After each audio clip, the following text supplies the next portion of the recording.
Hello, this is Laura Benson from Lotus Chat, and I'm here with one of my favorite people in the world, Zian. Hello, Zian. Hi, Laura, and hello to all the women and men that is watching and hearing this right now. I'm sure many of you are wondering how come Lotus Chat went from 5 to 2. Did we run them off? No, absolutely not. But we are in the summer months and people are taking vacations and spending time with their family. And we're very excited that they are spending that quality time with the ones they love. But we want to keep going with Lotus Chat. So you will see the people here that weren't quite so lucky to go on vacation, but we are so lucky to be here with you today. So I just want to say welcome. Our topic today is our perception of our self-image.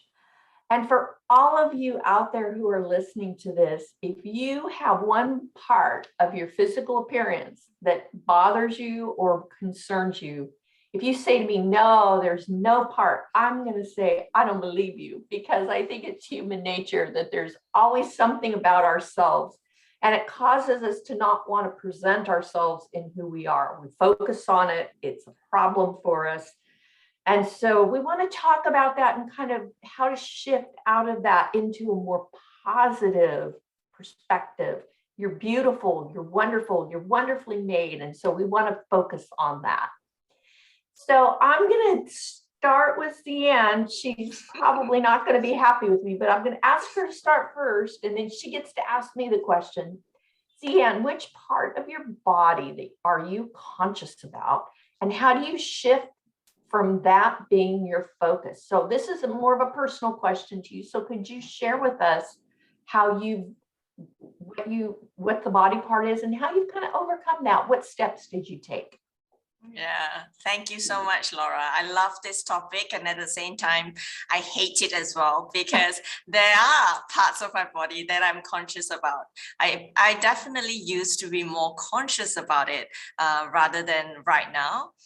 When I was little, a part of myself that I'm very conscious about is my chest and my boobs. And I always think that, oh my God, can I look like, I don't know, like a little bit bigger? Like every time when I eat, it just goes to my face and my tummy and my thighs. Can't it just go to my boobs? For goodness sake, And then it took me a long time, really long time. In fact, I think it goes to a certain degree of variance depending on the time of the month. When I'm more self-conscious than other weeks. But I'm definitely conscious about that. And I remember growing up, my mom always tells me that focus on your mind, not your boobs, focus on your brains. And if you find a guy that loves you for who you are, they can see past that and go straight to the heart. Oh, that's beautiful. Yeah. So I definitely have to credit her on this part. That's why I think I'm very cognitive and very, I love to read, I love to think, and maybe that's the reason why I'm kind of swirled towards that direction, probably from her. And one of the very key moments that happened recently was definitely through the ETA program that we both went through, which is through Breakthrough. My buddy Annie, we were talking about this, and she told me this. You know what? I've always admired girls with bodies like you. They're not tiny, they're athletic. And when she said that to me, I was like, wow, that is beautiful. I've never heard of someone putting it in such a way. And I'm so grateful that she shared her perspective to me in such a manner, the way she packaged it, look at it as you have a very athletic body. And if you look at athletes out there, their body looks like this because they just go through a lot of training and a lot of sports, and you're just gifted in that format. So I'm like, so I start to look at myself from a different perspective. So times when I am conscious about it, and it comes back sometimes, then I go like, oh, Annie says athletic, so I'm good. I love that. I love that. What about you, Laura? Tell me. Oh, I was hoping you'd forget. No. Just let it go. No. Yeah. Okay, so For me, it has been, my son was born when I was 33. And so for me, my physical feature has been a weight gain. I put on weight. And I think looking back, there are various reasons for that, but I was very self-conscious about being overweight. And I felt self-conscious in clothes. And so I could only buy certain clothes that I thought would look good. I was always trying to hide my waist. And so it became a focal point, and I felt really uncomfortable, like I wasn't valuable and that I wasn't beautiful. And so it started really affecting me. But what was interesting is when I started doing inner work on myself, more conscious living work, and I started working with a life coach, I realized the reasons that I ate weren't important anymore. And I also did some things to make my life healthier, and the weight came off. And I'm at the perfect weight now. Well, I'd do 5 pounds if I could, but I'm feeling good. What it did was I felt more in control of the weight rather than the weight controlling me. So for me, the shift was when I could do something about it. When I didn't have to focus on the weight, I focused on other things such as my inner work, my spirit, my heart. Then I wasn't focusing on the weight and always wondering about it, thinking about food. So that was the shift for me, is focusing on better, higher thinking things and realizing that it's so silly when we focus on a body part, because there's so much more to us than that one body part. And yet our society teaches us to do that. And so because of that, we do it. And so I really want us to think about, just because society says it doesn't mean that we have to do it. So think about the good parts of you, and there are many. Yes, I love that. So I'm going to ask you, Zian, what do you normally do when you go into a room with 50 people that you don't know? The first word that came across my mind is silence, quiet. I will not say anything, and that is my core self. And I'm kind of the girl that goes in and kind of scan the room first, and scanning the room to find people that seemingly like-minded, in the sense that probably not too loud, because they'll be very scary for me, and probably someone that I could have a deeper conversation with, as I learned this from also a sales coach that's also a friend right now. His name is Alan Smith, and he told me many times that when we go networking, it's not about collecting cards or knowing 20 people that you will not keep in touch. But if you spend that time and know one person, and you can follow up with the person and develop nurturing into a relationship or friendship, that's good enough for networking. It's about quality and not quantity. So I always remember what this wonderful friend told me, and I used that even recently for a networking event. And from there, I got to know, instead of knowing like 20 people who's in the room, I got really close to this couple and got to know them, and even recently do a book sharing on them. So I'm definitely someone who is quiet and listen first before I say anything. Yeah. What about you, Laura? Well, that's a good question. So I am the kind of person you would describe as empathic, and I feel other people's energy. If they're upset, I feel that. If they're happy, I feel that. So in a room full of 50 people or more, I feel like I'm kind of bouncing on the walls. So I do the same thing as you. I get very quiet. I kind of am much more reserved. I'm not myself, because I'm going into a space where I don't know anybody, and I don't know what the energy is like. I don't know what they're like. And so once I meet one person or two people and I start to feel comfortable, then I become more myself. But I have to admit, I wear clothing that I feel good in. I, make sure that I look the way I feel good and looking. And that may sound, it may sound superficial to some people, but I think we have to do what we need to do to feel comfortable and what feels right to us.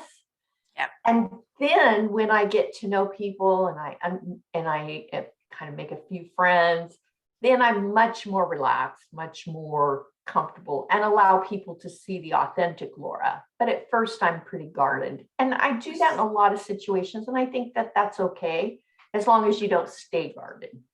Yeah. Yeah. As long as you attempt to open yourself up when you meet someone that you can connect with. Yes. And you don't let it hinder you. Yeah. So I wanted to bring this up. This reminds me of my reading for this week. There was this psychologist called Irving Goffman, and he wrote this book about self-presentation, the presentation of self, back in 1959. And he quoted that when we are with people, we are kind of managing that presentation of self, in the sense that when we are connecting with people, it's in a stage. So like right now, me and you, we're in the front stage. So I am only comfortable revealing a certain side of me, a part of me, to you and the audience. But then there's also a backstage self, where I reveal that part of me with my kids and my husband and my family. So I find that fascinating. A simple idea, but the theory works, and it's still quoted until now. Wow, that's really good. I like that. Yeah. So how do you think, in relating to the topic for this week on, our perception of our self-image, how do you think that people view us? Do you think that's even important? It's funny. Oh, that's hysterical. What I think is people don't view us anything close to the way we think they view us. I think we tell ourselves a story and we create our own reality, and other people are focused on themselves and what body part doesn't work for them. And so then we're like thinking that they're looking at my weight gain, and they're like looking at their knobby knees or their cross-eyed or whatever it is they've got going on. So I think that people, we put a lot of stock into what somebody thinks about us, but we've created the narrative already. We've created the script, and they haven't read that script. So for instance, what I'm trying to say is, we think they're thinking about us and my weight gain, and that's not even close to what they think. They're thinking other things. And so I think the question shouldn't be, what do they think about us? The question should be, am I really sharing the best of me with them? Am I really sharing the best person that I am? Am I being a good listener? Am I being a good friend? Am I being a good advisor? Am I being a good collaborator? Whatever the situation calls for, I think we need to focus on, am I bringing my best self, and do they see my best self?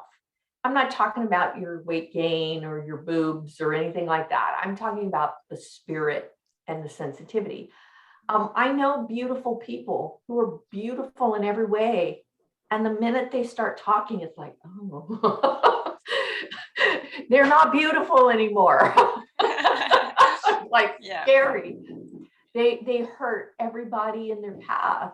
That's not putting on their best self. Yes, they're attractive. They have all the right body parts proportion. They have the right clothing, but they don't have a beautiful spirit or beautiful presence. And I think that we need to shift, and I'm talking for myself, is shifting from, am I beautiful on the outside, to, am I showing up as my beautiful spirit? Am I contributing? Am I loving? Am I gracious? And I think that makes all the difference in the world to what people perceive us to be, rather than, did we wear the right dress? How do you think that others view you, Zian? Yeah, and I agree with your idea, Laura, that everyone in this world is just really thinking about themselves. They're not really thinking about you. So what we are thinking that we are perceiving other people thinking about us, it's really just around our head. And borrowing from this idea from this book that I came across last week, and I was in a bookstore and I happened to be browsing this book, and the author was talking about how if we keep focusing on ourselves and thinking that people is focusing on us, it's actually really arrogant thinking. And I've never really thought about from that angle. And so borrowing from that idea that if you keep thinking that other people is thinking about you or talking about you, that's really quite arrogant thinking, because seriously, they are not thinking about you. They are thinking only about themselves. Yeah, so I guess the reason why I'm sharing this story is because for listeners out there who's listening to this, and maybe there are moments that you feel really self-conscious about your own perception of self-image, I really want to encourage you with this line that seriously, they are not thinking about you. And to think that someone is constantly thinking about you is perhaps arrogant thinking, borrowing from that book. Oh, I love that. That's good. Is there anything else you'd like to say, Laura? No, I think that we've shared everything, and I'm anxious to hear, what's the question of the week again? That's amazing. So the question I have for you, for listeners out there this week, is which part of your body that you are conscious about, and what's the story that you tell yourself? If you like what we shared this week, click like, subscribe on YouTube, and also follow us on Spotify.